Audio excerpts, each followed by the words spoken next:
तो आपण मैंने समस्ते जानी आउ किछि दिन रे ही 2026 आईपीएल आरंभ होगा जाउची।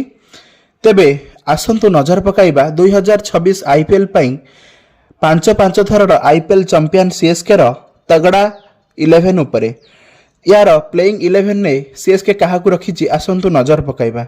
जदि देखिबा तेबे 2026 आईपीएल पई सीएसके तार ऑलराउंडर रविंद्र जाडेजा एवं साम करन को बदल रे संजू सैमसन को राजस्थान रॉयल्स रु ट्रेड करिछि। संजू सैमसन मध्य 2026 टी20 वर्ल्ड कप रे विजय रे गुरुत्वपूर्ण भूमिका हासिल करथिले। हेले कोन से सीएसके को 2026 रे चैंपियन करि परिबे? विगत वर्ष जदि देखिबा तेबे सीएसके टेबल रो टॉप बॉटम रे थिला।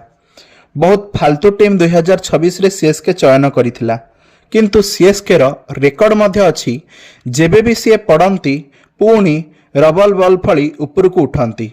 तो एठी मोर भी क्वेश्चन कौन ए वर्ष सीएसके कमबैक करिबो? किंतु संजू का आसीबा परे सीएसके को बहुत फायदा हेछि।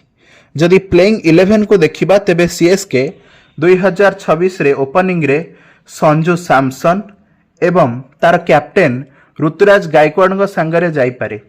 तार कारण हेउछि आयुष महात्री गत वर्ष फॉर्म टिके तळ उपर थिला।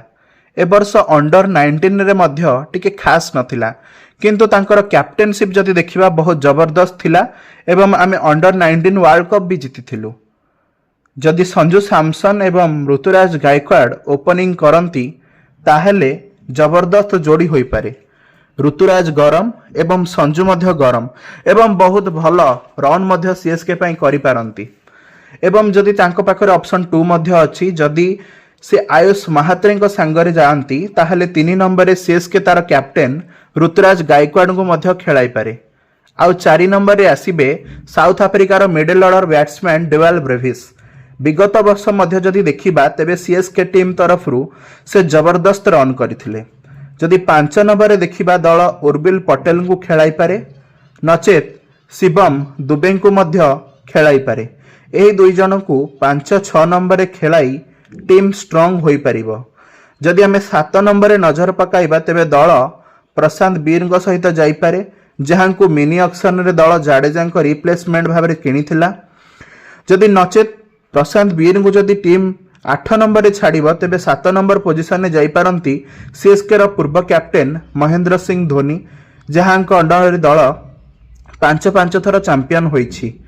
जदि 9 नंबर को देखिबा 9 नंबर रे ऑस्ट्रेलिया रो द्रुत बॉलर नाथन एलिस खेलिबे एवं 10 नंबर रे अफगानिस्तान स्पिनर नूर अहमद एवं 11 नंबर रे खेलिबे खलील अहमद। एवं जदि आमे 12 नंबर रे देखिबा ताहले Rahul Chahar extra spin bowling option हिसाब रे खेली पारंती। एवं एही टीम गोटे तगड़ा टीम भाव रे उभा हब 2026 आईपीएल निमंते। जदि आमे सीएसके रो बैकअप को जदि देखिबा ताहले सीएसके रो बैकअप रे अकील हुसैन, अंशुल काम्बोज, जहां को सीएसके पिच देखि निहाती भाव रे खेलाई पारे, कारण दुई जन जाक बहुत जबरदस्त प्लेयर अछंती।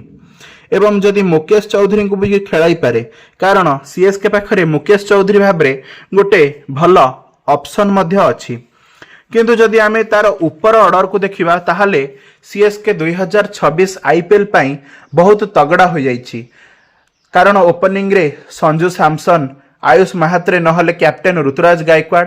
जदि आयुष महात्रे ओपनिंग करंती ताहले ऋतुराज गायकवाड़, 4 नंबर रे आसिले साउथ अफ्रिकार डेवाल ब्रेविस, 5 नंबर रे जदि उर्बिल पटेल आसिले ताहले 6 नंबर रे मध्य शिवम दुबे, 7 नंबर रे प्रशांत वीर नचेत महेंद्र सिंह धोनी, 9 नंबर रे नाथन एलिस, 10 नंबर रे नूर अहमद, 11 नंबर रे खलील अहमद एवं बैकअप भाव में मध्य राहुल चहर अछंती, जे कि चेन्नई रो स्पिन पिच रे बहुत उपयोगी बोलिंग करि पारंती।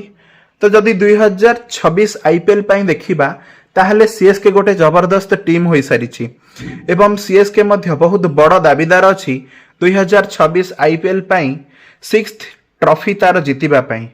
तो आपण को मतामत कौन कमेंट रे जणांतु। या सहित वीडियोटी भल लागिथिले लाइक एवं शेयर करिदेबे। रहिली, धन्यवाद।